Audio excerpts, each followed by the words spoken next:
জিম্বাবুয়ের বিপক্ষে সিরিজের দ্বিতীয় টেস্টে আজ মুখোমুখি হচ্ছে দুই দল। শুরুতেই টস জিতে ব্যাট করার সিদ্ধান্ত নেয় জিম্বাবুয়ে, যা তুলনামূলক বাড়তি সুবিধা দেবে জিম্বাবুয়েকে। কেননা চট্টগ্রামের বীরশ্রেষ্ঠ flight lieutenant Matiur Rahman cricket স্টেডিয়ামে সাধারণত আগে ব্যাট করা দল সুবিধা পায়। প্রথম দিকে ব্যাটিং সহায়ক বা স্পোর্টি উইকেট থাকার কারণে শুরুতে কিছু রান করে নিতে পারলে প্রতিপক্ষ দল চাপে থাকবে, এটা স্বাভাবিক। কেননা প্রথম ইনিংসে রান তোলার গড় যেখানে ৩৭৩, সেটা চতুর্থ ইনিংসে গিয়ে নেমে যায় ২২৬ রানে। অতএব আগে ব্যাট করাটা অনেকটা সুবিধা দেয়। পরিসংখ্যানও তাই বলছে। এখানে অনুষ্ঠিত হওয়া ২৩টি আন্তর্জাতিক টেস্ট ম্যাচের মধ্যে ৯টিতে জয় পেয়েছে আগে ব্যাট করা দল, পক্ষান্তরে ৭টিতে জয় পেয়েছে শেষে ব্যাট করা দল এবং ড্র হয়েছে বাকি ৭টা ম্যাচ।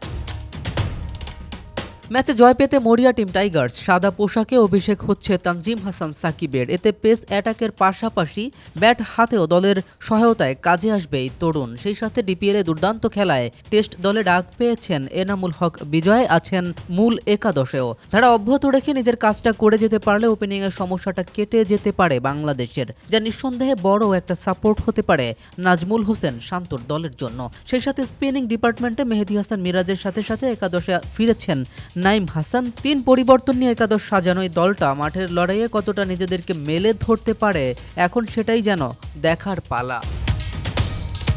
কেম রাফিন, বিডি আর্কাইভ, ডেস্ক রিপোর্ট।